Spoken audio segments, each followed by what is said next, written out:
One of the most misunderstood and neglected spiritual disciplines today is fasting.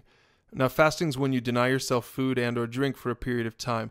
There are all kinds of fasts. There can be corporate fasts, like what we see in Acts chapter 13, or individual fasts, like what we see in Luke 2.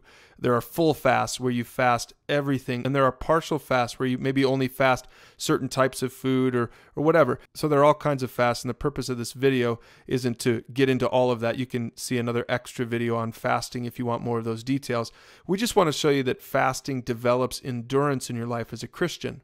Look at what James says in chapter 1. He says, "Dear brothers and sisters, when troubles come your way, consider it an opportunity for great joy, for you know that when your faith is tested, your endurance has a chance to grow.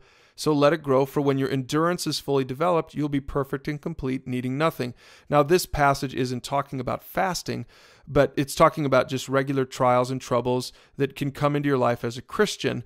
But think about it in terms of fasting. The fast is a spiritual discipline that does sort of the same thing here. It's a trouble, it's a trial in a sense that is brought into your life because you're denying yourself something, and it develops endurance in your life, and it tests your faith in God. It helps you to grow as a believer. That's why it's called a spiritual discipline. See, fasting develops endurance in our lives. Just like trials in our lives can test and grow our faith, fasting can teach us how to depend on God when we're in need. Now, a lot of American Christians have neglected the discipline of fasting. The American way is to get what we want when we want it. And so if you've never fasted before, you should try it.